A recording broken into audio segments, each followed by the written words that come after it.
Hi, my name is Jo. Welcome to my yoga and movement tutorial. Today I would like to talk about Anjaneyasana, low lunge, and crescent lunge, which is the high lunge. I decided to talk about this because I have had a few people telling me that they don't do yoga because they've tried it in the past and it gives them back pain. Now, Anjaneyasana and crescent lunge are the poses that are very often used in many classes. They are regarded as beginner poses. I don't actually like that classification, but I will go with that. Most of the vinyasa classes will have Anjaneyasana or high lunge in them. Now, there is a couple of things that may cause back pain, and that's what I'm gonna go through today. Obviously, if you have back injury, lower back injury, that's what we're gonna talk about, is the lower back. If you've got lower back injury, you need to see a professional, you need to see a doctor. I can't give you advice about that. However, if you experience lower back pain, or if you experience lower back pain in certain classes or after the classes, then what I show you today might be a little bit of an explanation and background, and you may be able to manage your pain with just applying those tips. Okay, so Anjaneyasana, it's a low lunge, so this is how it looks. And high lunge, pretty much the same, just knee off the mat. So we're gonna look at three elements that make up the important elements that make up lower or high lunge. Those three elements, three important elements are, first one is going to be your hip. So when you are in lower lunge, you've got hip extension, so that's the leg going backwards, that's your hip extension. Hip flexion, that's your leg which is facing forward, and your thigh is close to your chest. Then the next bit is the lower back, and the next bit is the upper back, and I'm going to explain what happens in Anjaneyasana. So in Anjaneyasana, you need to have extension in one leg, flexion in the other leg. So we've got hip extension, hip flexion, we've got lower back extension, and we're going to talk about this in a minute, and we also have upper back extension. Now, for all those three elements to happen correctly, we need to have a level of flexibility in all of them. Because of the lives we lead, which are mostly sedentary, we lack flexibility in some parts of our bodies. Well, not all of us, but quite a lot of people. So two places where we lack flexibility. One is the hip, and the second one, it's going to be the upper back. So the thoracic spine and the lumbar spine. So thoracic spine is actually quite mobile part of our spine, but because of the jobs and because of spending a lot of time on our phones, laptops, computers, whatever, behind the wheel, we lose the flexibility in our upper backs. For very same reason, so because we sit down a lot when we do all of those things, we start to lack flexibility in our hip flexors. So hip flexors is a set of muscles that basically go this way, and they flex the hip. So they bring the thigh towards your body. So when you go into Anjaneyasana or low lunge, you will need a level of hip extension in order to bring the hip forward. Then obviously you need a little bit of the lumbar spine extension, but that's natural. We actually have that little curve in the lower back, and we don't need to actually make it any deeper in Anjaneyasana, but this is what happens because we compensate, or our body compensates for lack of flexibility in other places. So it will compensate for lack of flexibility in your hip and for lack of flexibility in your thoracic spine. So let me demonstrate. So low lunge, you should have flexibility in your hip, so the hip opens up, that leg is extended, and my hip goes out to the front and down.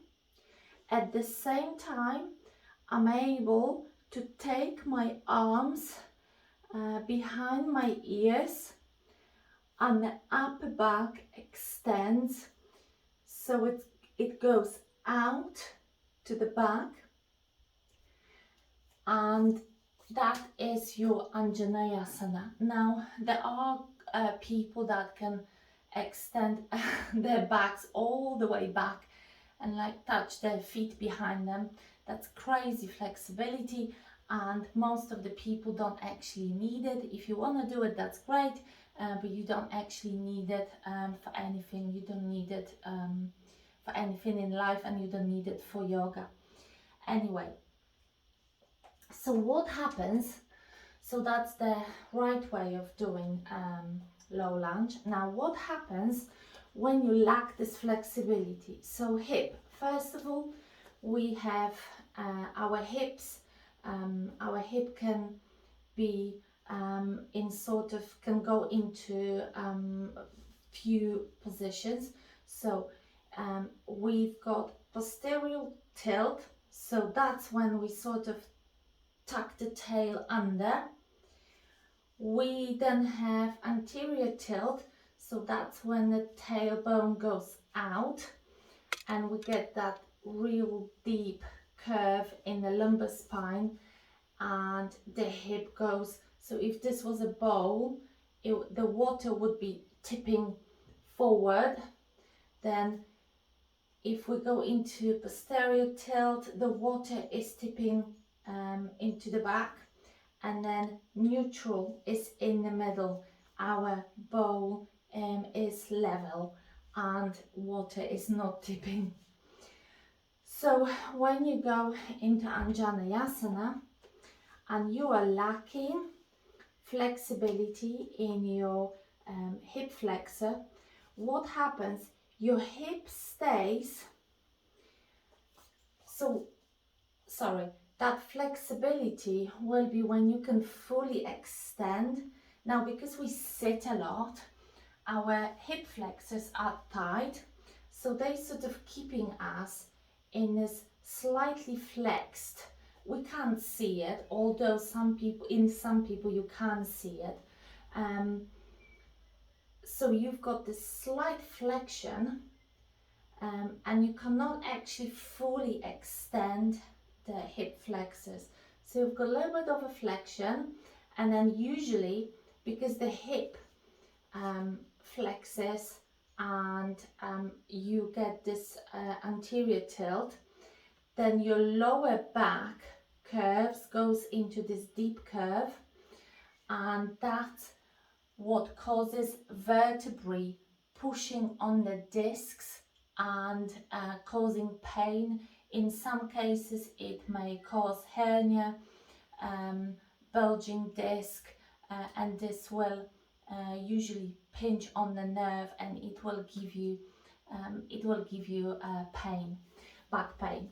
So when we are in lower lunge and we lack this flexibility, our hip stays slightly flexed, right?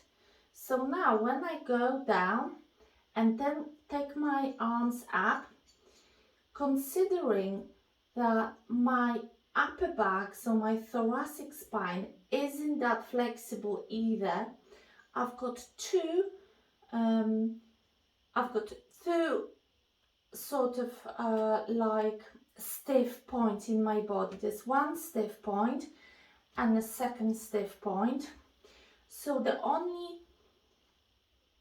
part that I can now move is going to be the lumbar spine, which isn't actually that mobile.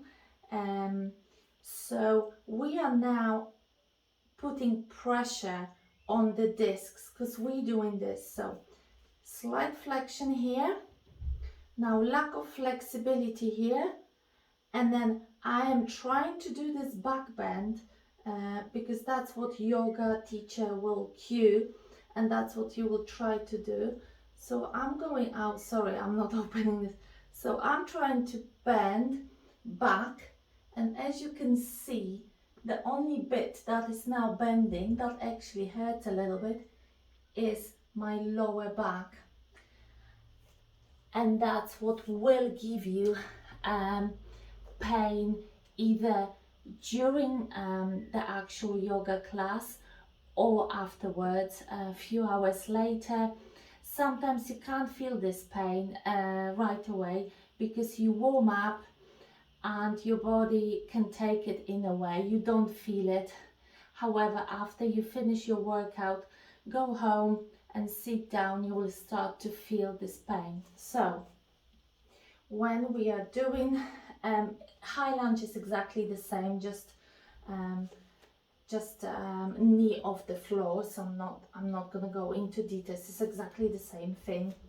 So when you do your low lunge in yoga or any other movement, what you want to remember is the hips first. So when you go into this hip flexion, actively tuck the tailbone under, okay?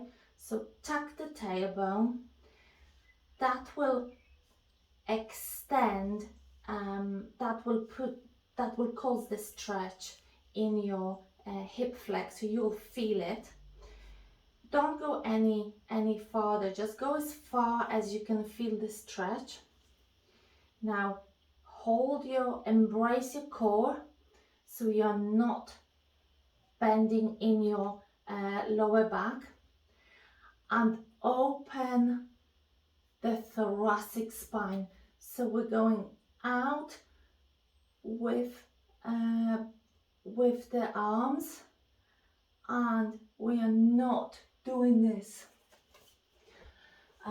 So these are the three elements that we need to remember. So hips, tuck your tailbone under, and then don't let that tailbone go like this, because as soon as you have this anterior tilt, your lumbar spine will go into overextension, and then when you add arms, you will just add to this overextension.